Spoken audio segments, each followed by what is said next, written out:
Hello there friends, it's Ashley here from the Loopy Lamb and theloopylamb.com, and today we're going to be going over my review of 100 Crochet Tiles by Sarah Callard, and this is a new book from DMC Publishing. If you're ready to get started, please hit that like button and please consider subscribing to this channel. So as the title suggests, 100 Crochet Tiles includes the patterns for 100 crochet tiles, which you might be more familiar with calling them granny squares or motifs. And I really enjoyed the fact that the motifs in this book aren't just squares. They come in a variety of different sizes and they use a variety of different techniques. There's regular crochet, there's intarsia, tapestry, and mosaic crochet utilized on the squares and different motifs within the book. Included in the book as well are 8 crochet patterns that utilize the motifs within the book. There's patterns for cushions, wall hangings, blankets, and more. In the back of the book, you'll find a resource section that walks you through the basic techniques that are utilized in the squares.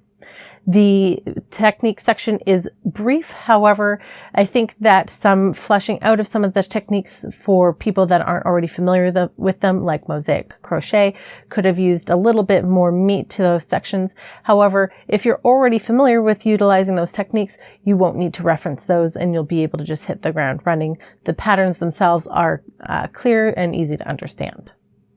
In the back of the book also is included a section on how to join as you go, and that is illustrated with some basic drawings that show how to join a basic granny square essentially in a join as you go method, which is great. And however, some people love that technique, other people's it's a love or hate thing for that technique. And I really wish they had included some more in terms of different ways to join your different motifs, especially for how to join motifs that aren't necessarily a square, because there's a few really unique shapes within the book, and I would really have loved to see how to join those as well, because they do take a little bit more finesse than a basic square.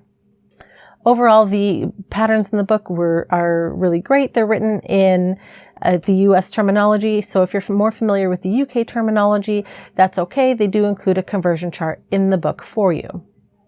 All of the patterns for the motifs include the stitch charts. If you're not familiar with reading stitch charts, there is a diagram in the beginning of the book that walks you through each of the little symbols and tells you what they mean.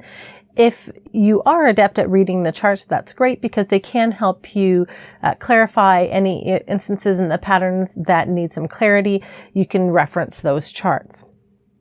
And as I've already touched on, because there's different techniques utilized like intarsia, tapestry, and mosaic, those charts are included as well.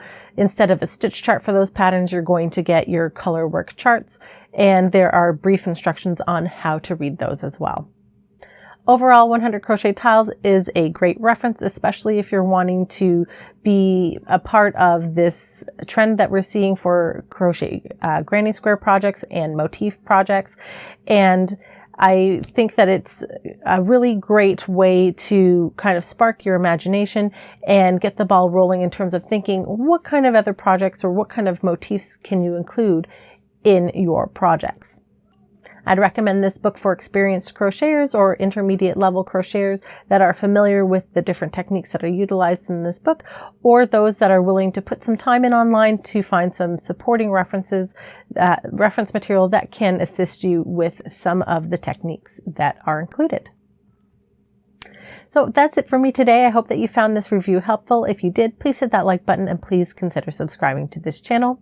If you'd like to check out a full list of the patterns that are included in the book, as well as the materials that are utilized, you can find that on my blog with free crochet patterns over at theloopylamb.com.